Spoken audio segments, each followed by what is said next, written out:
Hey everyone, hope you're doing well. I thought today I would go over a bullet catch um, that I made to allow plinking in the backyard with a relatively high powered pellet rifle that would be reasonably quiet to not to disturb any neighbors. And I realize it's probably overbuilt, but when you're dealing with things coming out of the end of a rifle or a pistol, overbuilt is always better than underbuilt. So basically, all of this consists of, and trust me when I tell you, it's really simple. It's 2-inch flat stock on the sides to provide support when you lift up on it. It's got solid rubber tires to really allow it to be moved so easily. The bottom just has regular skids that are all just welded up. Again, nothing fancy at all. The bottoms are angled, so if the bottom should by chance catch a bullet, it'll just deflect up and into the wood. The skirts of the bullet or target face are angled, so again, if you catch a bullet, it'll just deflect into it. If you go to the back, the handle is just 1-inch square tube. Again, nothing fancy, just mitered, welded, ground. Nice 1-inch handle across the back. This is just silicone tape. It's ugly, but you know, hey, it's a bullet catch. It's got 1-inch flat stock running along the back so that when you do lift up or put it down, there's ample support. 5/8 inch solid steel axle on bearing blocks that are welded on. The wheels are secured with those little round pieces right there, you can see. And those axle ties are very strong. They're not going to move. Most of these screws are 3 inches thick, or rather 3 inches long. So they provide a huge amount of strength for this. The overall weight of this little bullet catch is a little on the high side. I'm guessing around 150 pounds. But because of the wheels, it rolls very, very easily. As for the inside, that's where the weight really comes in. Let me pull this off for you here. Sorry about that. So, on the back, all this steel structure is welded together. So the whole thing is like a tub. It lifts out in one great big piece. Thusly, when you're done with it or assembling it, you just drop it into the wood frame. It drops in, no problem. There are 2 truck mud flaps in the back just to catch any random bullets that might come through. The back plate right here is a 1/4-inch steel. The sides are 3/16, and on the front, the first layer is 2 layers of truck mud flap. Then you have a layer of cloth packed in very, very tightly. Now this cloth acts as a wonderful sound dampener, and after you shoot this for a number of years and the front starts to get chewed up, this will help retain the rubber mulch on the back. So there, again, 2 layers of truck mud flap in the front, 2 layers of truck mud flap separating the cloth from the rubber mulch. And then of course you have the rubber mulch, which I just picked up at Lowe's. I think it was like $6 or $7 a bag. It was really cheap. As for the wood, yeah, it's a little on the heavy side because these are 2x6s.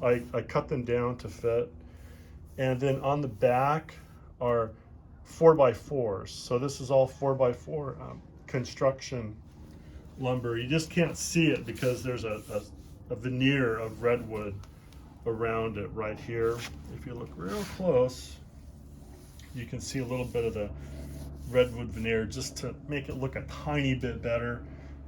It's honestly wood that I had here in my garage. I didn't have a lot of money to go out and, you know, buy oak or mahogany or something. Plus it's going to get shot up, so I didn't want to get too carried away. And just simple helmsman finish on it to keep it, you know, clean so it won't warp or anything should it get a little bit wet. You have to put an area in here that remains open. So if you build something like this, it's a little tricky. You can't fill this in because you have a lid that goes on top. Now, as far as the lid goes, the lid, if you look at it, okay, it's got real heavy plate, like 3/16 plate on the top. And if you notice, the plate is beveled a tiny bit. And that bevel coincides with the 45-degree bevel on this piece right here. So the whole lid fits not only within the wood, but the metal part of it sits down into here. So when you are shooting, the entire area is encapsulated by a metal plate. So amply strong for probably any of the higher caliber pellets and various number of air rifles. And I'm sure it would take a 22 or a 38, but again, you know, where I live, I can't shoot that in the backyard. I'm real limited. In here, if you're gonna build one of these, you'll see little 1/2-inch angles.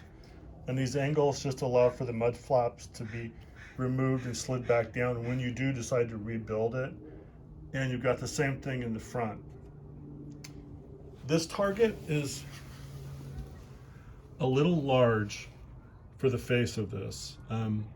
I bought the targets before I built this, and because I had to use what I had, I didn't want to make it any wider. So when I start scoping in my new rifle, I'll probably concentrate mainly on the middle dots, and then as it gets much more accurate, I'll start working on the sides. And that's because that little angle that retains this first mud flap, you ideally don't want to hit it.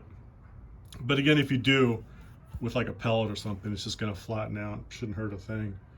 And then down below, you've got a nice solid gap down here of about, you know, a 1/2 inch in the middle, going out to about 3/4 on the side. So it should be able to handle a lot of rounds, be very strong. If you do penetrate the back 1/4 inch plate, you've literally got almost 3 3/4 inches of wood back here to catch anything.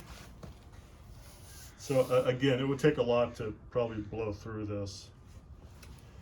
The whole thing, yeah, like I said, you know, it is kind of heavy, probably weighs about 150 pounds. Most of that just being the steel and wood. But because of the wheels, it rolls super easy with one hand. So you'll have no problem taking it on grass to move it about. If I was to build another one, which I don't think I'll have to, but I would taper these and make a rounded back on them so that when you let it down, it would more roll than just right on a sharp edge. And there is like 1/4 inch rubber on the bottom to kind of soften it, but you can see the bearings work really well. And the whole thing is very stable. So anyways, thanks for watching. I appreciate your time. I know it's a crappy video, but if you're looking to build a bullet catch and you have a little bit of time and a lot of scrap wood, this might be a good option for you. Again, yeah, it's overkill, but depending upon where you live, it might just suit your needs. Anyways, well, take care.